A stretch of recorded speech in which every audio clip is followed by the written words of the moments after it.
The familiar sound of the train whistle and bells signals another train leaving the South Bend Airport headed to Chicago.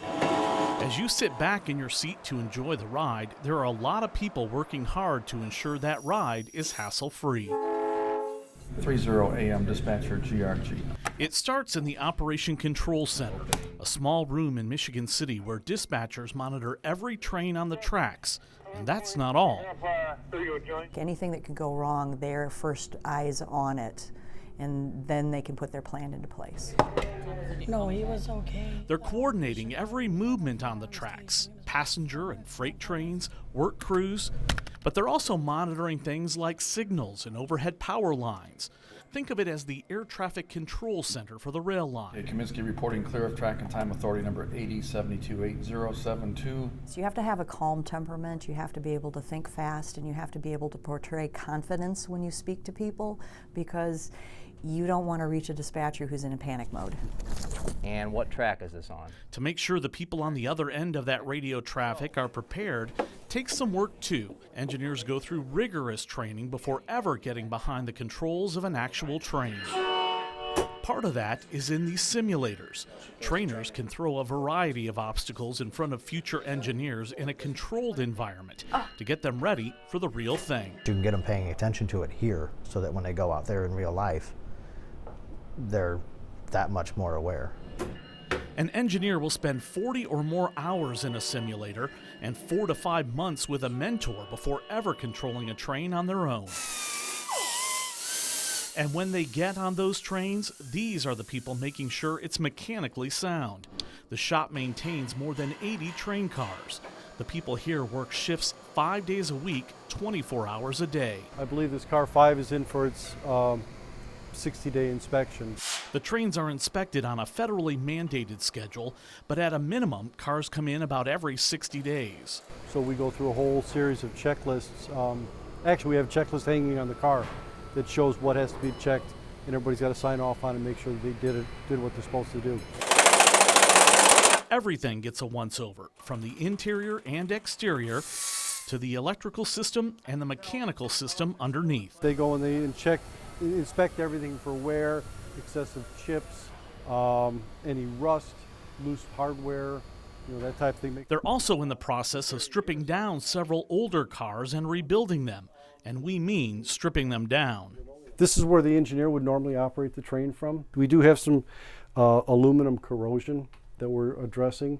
We can't get to it until you take everything apart. The ultimate goal, working hand in hand with every other department to make sure the trains run like they're supposed to. Once you get on the train and you get downtown and everything's been wonderful, your trip was uneventful, there's a lot of people behind the scenes that have made that happen. Thank you.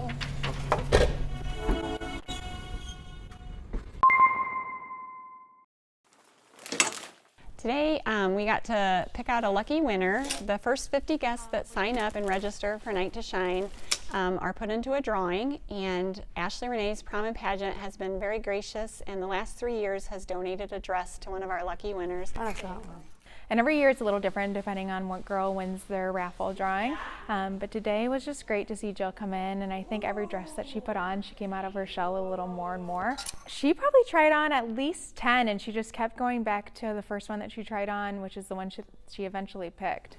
Her eyes just kind of lit up. You like that one? We're excited about the one that she picked out. She can't wait to get home and show the girls in her house the dress that she picked out for Night to Shine. You gonna go home and show Deb? Last year we had 170 guests with special needs signed up to come to our Night to Shine. Each guest is paired one-on-one with a buddy for that entire evening to walk the red carpet with them, ride in limos, eat with them, dance with them. So it's just an amazing night. But when we get an opportunity like this, we really dive straight into it. It's about giving back. It's not just about a dress, and I think that's kind of what we strive to do in our community. Woo! Yeah! You get the girl in the right dress and the right fit or color or whatever it may be that she's been searching for, whether she knows it or not. When they get in front of that mirror and they can visually see how beautiful they look, it's like a light bulb goes off in their head and they're like, it's beautiful. Huh? You like this one? Yeah. It's your favorite? Not not many of these people who are gathered here today really know each other personally, but they're all coming together for one cause. Her father passed away 4 weeks ago, so we're just trying to do it up big for her and show her that she's got some love in the community for sure. I got some pink and neon colors. It was absolutely overwhelming. It was a last minute, what are we gonna do? You know, her dad just passed away, and I was losing hope for humanity and all the negative stuff these days. With Corona, we had more plans, but that kind of got shut down, so we were just gonna do a small something with the family. And then my mom actually had said, well, what about a parade?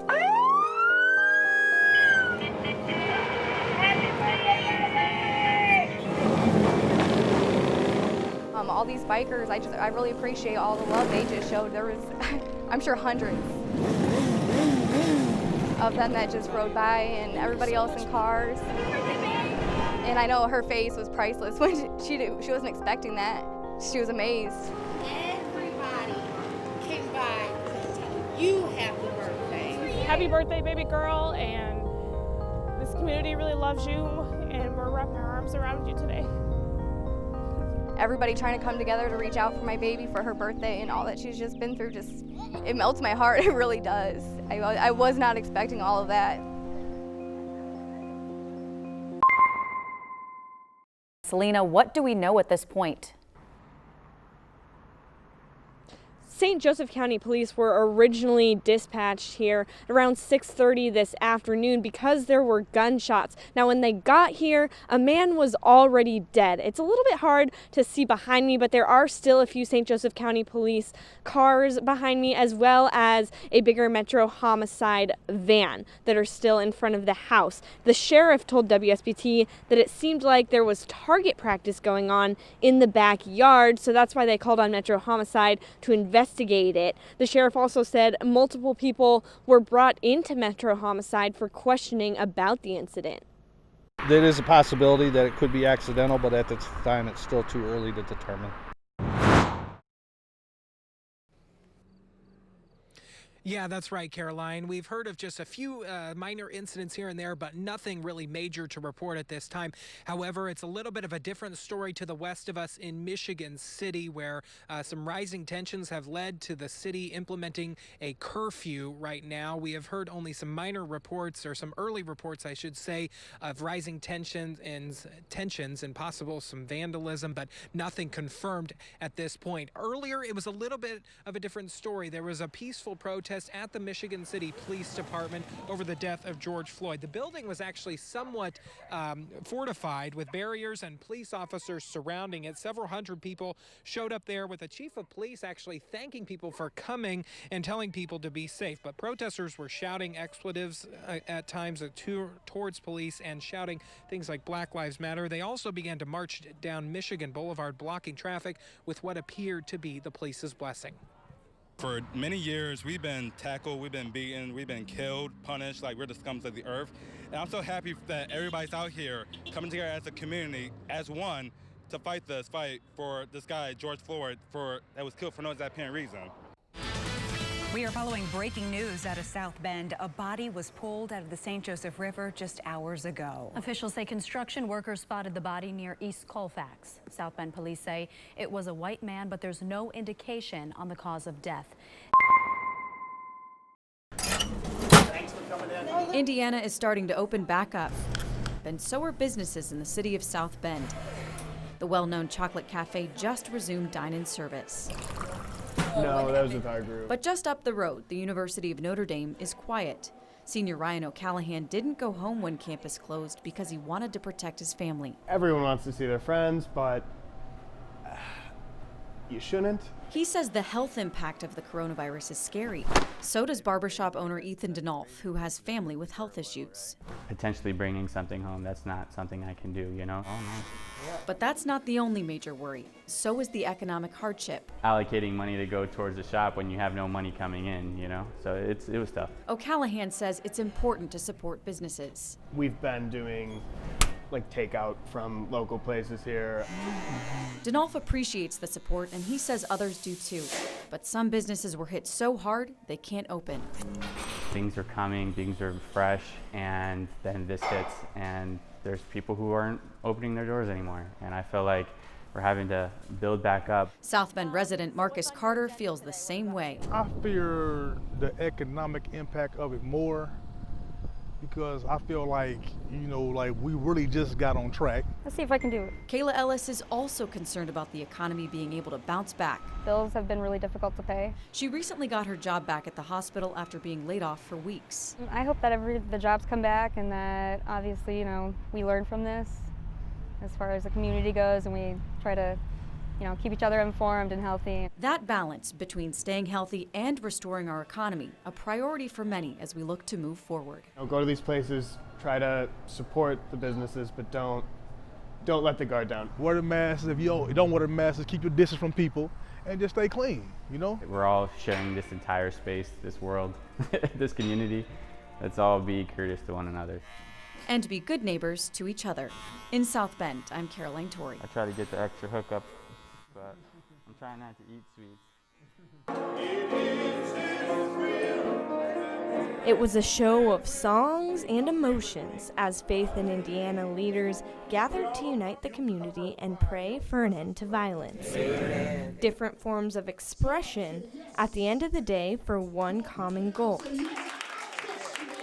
And we just want everything to be right. We just want justice, and we just want order, and we just want peace in our land. An indoor gathering soon headed outside, proceeding from First United Methodist Church in downtown South Bend to the memorial near where Eric Logan was killed at Central High Apartments, and then over to the county city building. Logan's family was in attendance and still emotional after yesterday's news that the officer who shot him won't face charges related to that incident. Mayor Mueller, we want your support. Faith in Indiana leaders say they're holding the rally today because that's still fresh in everyone's minds. Our hope is just that we don't have a repeat of that same incident. At yesterday's community discussion, the mayor highlighted the city's efforts to build a discipline matrix for police officers. It outlines specific and standardized punishments for misconduct. Well, it's one thing to say it, but it's another thing to do it. I hope you guys do hold us accountable if it looks like we're trying not to drag our feet and not get them done. There's a sincere, genuine effort to get this right. The group hopes to channel all the emotions today and their desire for peace into one tangible action for now. You're a God of mercy and a God of grace. We don't want to stretch ourselves too thin where we have all these different agendas and not one of them are being accomplished. So I think right now we're going to deal with this discipline matrix, and then from there we'll see what's in store next. And everything was shut down. St. Patty's Day in South Bend is taking an unfamiliar form this year. Pubs are empty on a day that usually brings in a lot of customers for festivities. It's live music and dance until we close. Bagpipe band comes marching throughout the day. Yeah, I'm gonna miss it. Fiddler's Hearth is a well-known Irish bar here with good food, drinks, and entertainment. Owner Carol Meehan is disappointed customers can't gather for that fun on this holiday, special for people who live here.